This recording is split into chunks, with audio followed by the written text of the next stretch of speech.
As Goku and Vegeta stood facing Jiren, Kai and the others watched from a distance. Kai realized that Jiren's master, Gichin, had aimed to teach him the importance of teamwork.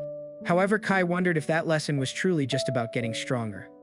Belmont agreed, explaining that Jiren had used the incredible strength and sense of justice instilled in him by his master to uphold the law and order in their universe. Yet Jiren had always shouldered that burden alone, and to put it less charitably, he didn't trust anyone but himself. Belmont added that Jiren would never realize when things might go awry, and he would ultimately need to rely on others. Margarita remarked that she never expected to hear such words from Belmont.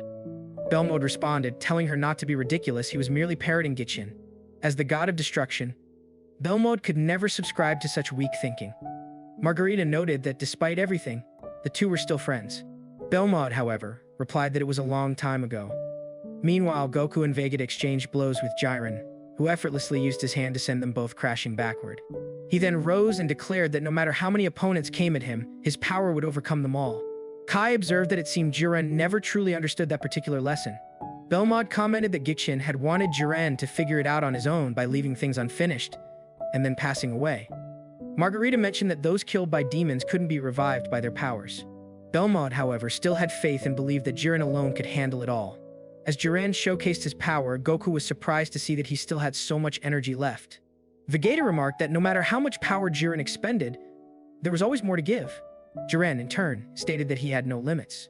Goku then told Vegeta that it seemed like they were getting along now. Vegeta replied that it was only because knocking Jiren out with a Chi Blast was their only option, and he urged Goku not to hold anything back. Goku agreed, saying he was pouring all his energy into the final blast. As Jiren approached, both Goku and Vegeta prepared to unleash their Kamehameha and Gamma Burst Flash attacks on him. The two attacks combined and charged toward Jiren. However, Jiren simply raised his hand, using his power to stop both attacks. The attacks continued for a while, but eventually Goku and Vegeta halted their efforts. The others watching were shocked, and there was a thick cloud of smoke in front of Goku and Vegeta. To their surprise, a hand appeared near them. It was Jiren, leaving them both stunned. Jiren then attacked Vegeta, sending him tumbling into a trench. Goku rushed in to punch Jiren, but Jiren effortlessly stopped him, saying that the time limit was nearly up. He added that the last universe standing would be the second best, marking his words. Goku used his other hand to attack, but Jiren stopped it as well, forcing Goku to fall behind. The spectators were shocked by this, while those on Jiren's side encouraged him. Goku admitted that he was done for and had no strength left. After a brief pause, a massive energy sphere appeared behind Jiren. The crowd was stunned to see that it was Frieza, who told Goku to grab Jiren and hold him in place. The onlookers were shocked to see Frieza still in the game. Following Frieza's instructions, Goku pinned Jiren, allowing Frieza to launch his attack. Frieza declared that once he won, he wished to be brought back to life, and he hoped his wish would be granted. The others on their side urged him to go for it. Frieza's attack collided with Jiren, who struggled to hold it back. Goku also struggled, and the attack continued to grow larger. Jiren, in turn, was increasing his power to counter it. Finally, Jiren reflected the attack toward the sky, much to Belmont's delight. However, Goku and the others were stunned by this. Just then, Frieza arrived to strike Jiren, causing him to fall, with Goku following suit. Everyone was shocked to witness this turn of events. As they all soared through the sky, Frieza smirked and revealed that it had been his plan all along. Goku, bewildered, wondered why Frieza had done this and noted that now there was no one left. Suddenly, a sound came from the rocks on the ground, and Mir emerged, surprising everyone. Mir told Frieza that his plan had gone smoothly. Frieza agreed, stating that while Mir, being the final survivor, hardly sat well with him, he acknowledged it. Goku expressed his appreciation for both of them. Frieza remarked that, unlike him, they preferred strategy over reckless brawling. The three of them then disappeared and returned to their seating area with the others. The referee announced that the tournament was over, as time had run out. Trunks relaxed, relieved that it was finally finished. Someone remarked that Trunks had been hiding all along, while another person commented that it had been a fun plan they had made. The referee explained that it was surprising indeed, as Antiquity had sensed him, and they couldn't have known he was alive. A three-eyed individual explained that the androids didn't have chi like the others, so they couldn't sense Trunks. Krillin called out to Trunks, asking about his self-destruct mechanism. Trunks replied, saying that he would never do such a thing, especially since he had lost that function long ago. He reminded Krillin that he was the one who had removed the bomb installed in him. A girl mentioned that Trunks had talked about his bad acting. Trunks clarified, saying it was the part about baby steps sometimes, but his job kept him busy. He promised he would give her a ring soon. Jiren apologized, stating that the person who left him behind had made him feel like he couldn't rely on others. However, he was encouraged by Goku to have some faith, as they were allies. Bulma also apologized to Jiren, expressing that he wished to meet Gikken. Jiren responded that it was fine, and that he understood what he lacked. He added that his master's presence wasn't necessary. Bulma told Jiren not to play stoic, and that inheriting the mantle of justice wasn't the only reason he wanted to revive Gikken.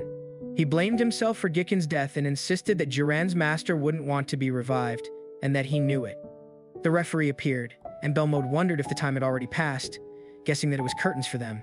The referee informed Universe 2 that all of their fighters had fallen, and then he erased them all. As Goku and the others sat, Goku wondered if Jiren had really wanted to fight one-on-one. The referee then announced Universe 7 as the winner. Jiren asked him to bring back the other universes. The referee was surprised to hear Trunks' request. Trunks explained that the final remaining competitors get a wish granted, so his wish was to bring back the others and that it could be done. The referee agreed, stating that naturally it was possible, and that no wish was beyond Super Shenlong's power. With that, every erased universe was brought back into existence, and each team of fighters returned home. The referee mentioned that the wish had elevated Universe 7 in the rankings, now placing it third from the bottom. Afterward, Goku and the others began to leave, and Goku asked Trunks why he changed his wish.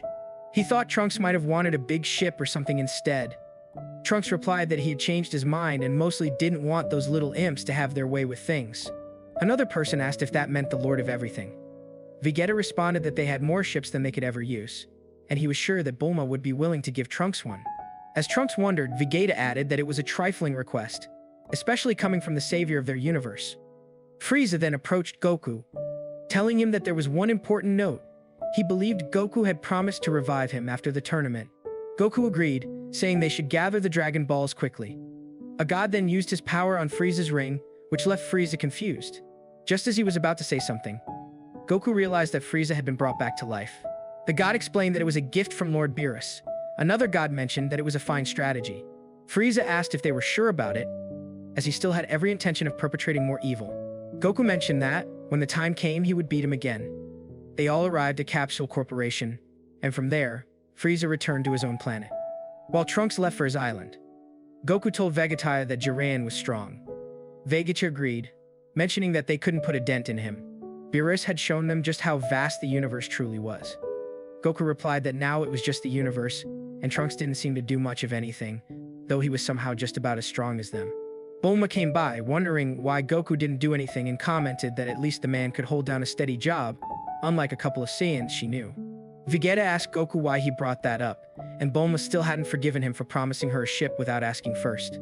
Goku apologized for that, then flew off, saying they should train together in the future.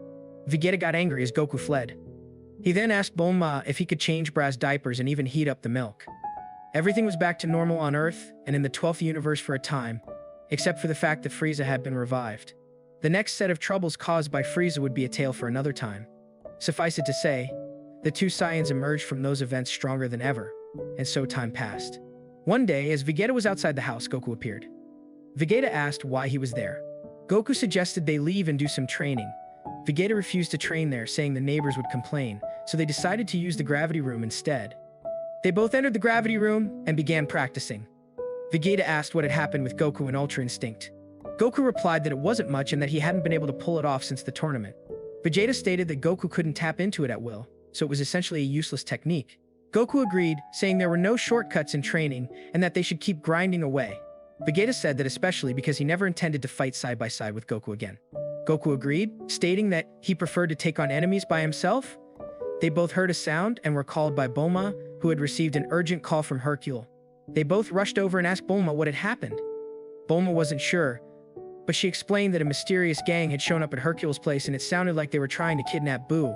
Vegeta wondered aloud if it was true, remarking that it was easy to forget, but that creature was incredibly powerful. Goku wondered if they were looking at the new villains.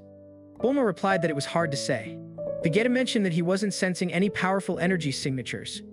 Goku suggested they go check it out, but Vegeta didn't want to, telling Goku to go on his own and that he could reach Herculeopolis in 5 seconds. Goku commented that it was a harsh thing to say.